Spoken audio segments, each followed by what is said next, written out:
I used to believe my life was ordinary, predictable, almost invisible in its simplicity. To most people, I was just another man driving an aging truck to a city job. A man who lived in a quiet suburban neighborhood with trimmed hedges and maples that flamed orange in the fall. My name is Elias Thorne. I am 40 years old, and until recently, I thought my unremarkable routine was enough to keep my world steady. But life has a way of testing the strength of the walls you build, and mine were about to collapse in ways I could never have imagined. My mornings always began the same way. I would wake before the sun, shuffle into the kitchen, and listen to the soft hum of the coffee maker, as it filled the room with the scent of roasted beans. The ritual was comforting, almost sacred. I would stand by the counter, buttering plain toast, staring out the window at the prairies that stretched beyond the neighborhood.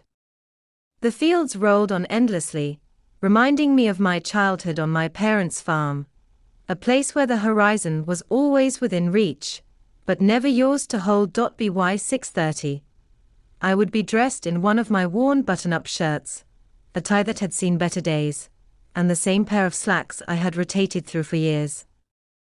Some might have thought I was careless or unwilling to keep up appearances, but I saw it differently. I valued quiet comfort over vanity. When I slid into my old Chevy truck, its engine sputtering to life like a grumpy companion, I always felt a sense of loyalty to it.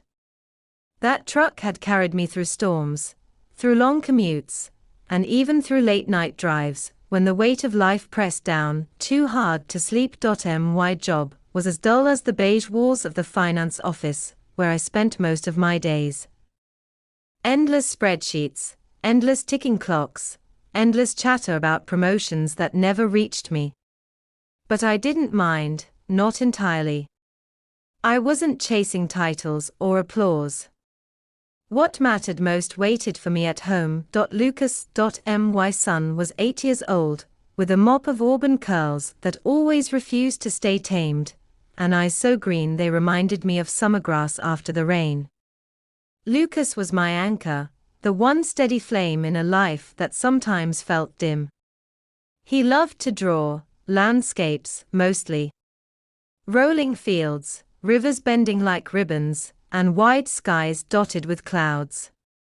I would sit on the porch in the evenings, watching him sketch with a focus that made me smile.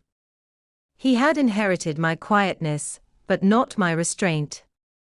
Where I had learned to bury my emotions, Lucas let his heart spill onto paper with every line of his pencil. It was for him that I endured everything else: the disapproving in-laws, the coldness creeping into my marriage, the whispers that I was a man without ambition. My wife, Sophia, was once the warmth in my life. She was beautiful, vibrant, and full of charm. When we first met, she had seen something in me others did not. Or at least I thought she did.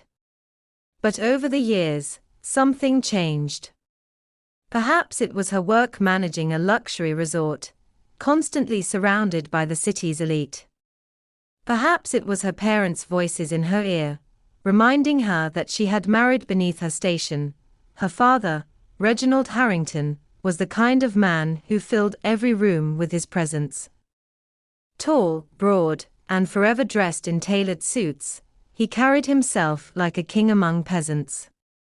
He owned swaths of Topeka through his real estate empire, and never let me forget that the house I lived in belonged to his portfolio. At family gatherings, he would lean back in his chair, sip his wine, and say things like, "You should really think about moving up, Elias. Sophia deserves someone who aspires to more." Her mother, Evelyn, was no less harsh, though her weapons were sharper in their subtlety. She ran a boutique that catered to the city's wealthiest women, dressing them for galas and charity balls. She would glance at my outdated clothes and smile sweetly before asking questions that cut like knives. "Elias, don't you ever feel stuck?" Isn't accounting such a small pond for a man your age? Then there was Marcus, Sophia's brother, who never missed a chance to belittle me. Face it, Elias, he would say with a smirk. You're just along for the ride. Dad's the one who really takes care of Sophia. For a long time, I let their words roll off my back. I told myself that humility was strength, that ignoring their scorn was better than fighting it. After all, I had a secret they knew nothing about. Beneath my modest exterior, I had built something they could never take from me. Late nights, after Lucas was asleep and Sophia was lost in her own world, I studied markets. I invested carefully, quietly, and over the years, I grew wealthier than any of them could imagine. I didn't flaunt it because I didn't need to. My fortune wasn't for show, it was for security, for Lucas, for the peace of knowing I could stand tall if I ever had to. But even the best laid foundations can crumble. It began one crisp autumn morning. The maples outside had turned a fiery red, and the air carried that faint chill that makes you reach for an extra layer. Lucas sat at the breakfast table, his head resting on his hand. His usual chatter was gone. Dad, my head hurts, he whispered, his face pale. I smiled softly, ruffling his curls. Probably just tired, buddy. You were up late drawing last night, remember? He nodded, but the sparkle in his eyes was dim. By afternoon, I got the call that changed everything. His school said he had collapsed. My heart stopped. I drove like a madman in that old Chevy, its engine groaning as if it, too, understood the urgency. When I reached the hospital, the world tilted beneath me. The doctor's words came like hammers. Late-stage brain tumor. I sat by his bed, holding his hand, my mind refusing to accept what I was hearing. How could an 8-year-old, full of life and dreams, be facing something so cruel? Sophia arrived hours later, her perfume filling the sterile room. She looked concerned, yes, but distant, like her mind was already elsewhere. She stayed only briefly, muttering something about a meeting she couldn't miss. In the days that followed, I never left Lucas's side. I watched the color drain from his cheeks, watched his drawings slow until the pencil slipped from his fingers. He would look up at me and whisper, "Dad, can we go home? I just want to draw in the porch light again." My heart shattered each time, but I forced a smile, telling him stories of prairies and rivers, promising that one day we would sit there again, the Harringtons visited now and then, their presence more burden than comfort. Reginald's words stung the most. Did you even take him for regular checkups, Elias? Or were you too busy living small? Evelyn would sigh dramatically, saying, "This is why ambition matters. With better care, maybe this wouldn't have happened." I wanted to scream at them, to throw them out, but I stayed silent for Lucas's sake. After they left my apartment that night, the silence felt deafening. For years, my life had been filled with their demands, calls, messages, guilt trips, and emotional storms. Now, all I heard was quiet. It was strange, and beautiful. But peace, I soon learned, isn't something that arrives fully formed. It's something you build, piece by piece, out of the rubble of what you once tolerated. The first few weeks after the confrontation were a blur of exhaustion and determination. I met with lawyers, closed joint accounts, and filed reports with the credit bureaus. Each email I sent and each document I signed felt like taking another step toward freedom. Still, the emotional weight lingered. Some nights, I'd wake up, half expecting a new crisis to appear in my inbox. Old habits die hard. Then one rainy afternoon, an email did arrive, from my mother. The subject line read simply, "Please read." Against my better judgment, I opened it. Your father isn't well. His heart's acting up. We just need a small loan, nothing like before. You're our only hope. For a moment, I stared at the screen, the old ache rising in my chest. That familiar pull between duty and self-respect. But I didn't reply. Instead, I forwarded the message to my lawyer and closed my laptop. Later that evening, I made an online donation to a charity that helps people recover from financial abuse within families. I didn't do it out of spite. I did it to turn my pain into purpose. Days passed, and work became my sanctuary. With the constant noise of my family gone, I began to focus, truly focus, on my career. My boss noticed. You've been sharper lately, Emily. Confident. What changed? I smiled. I stopped trying to fix things that weren't mine to fix. Not long after, I received a promotion to senior analyst. It felt surreal, finally being recognized for something other than rescuing others. My co-worker Sarah and I celebrated over lunch. Between laughter and coffee, she said, "You've got this glow lately. What's your secret?" I thought for a moment. Boundaries, I said. And peace of mind.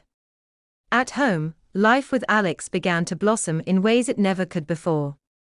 We moved into a new apartment, a space filled with light, with wide windows overlooking a park. Every morning, we'd sit on the balcony with steaming mugs of coffee, talking about the future instead of surviving the past. For the first time, I was building something that was mine, but the past doesn't vanish easily. One afternoon, I received a message from my Uncle Harold, who hadn't spoken to me in months. "Just thought you should know," he wrote, "the family house is in foreclosure." Attached was a link to a real estate listing. I clicked it. Photos of my childhood home filled the screen, empty rooms, worn carpets, fading paint. The walls looked smaller than I remembered.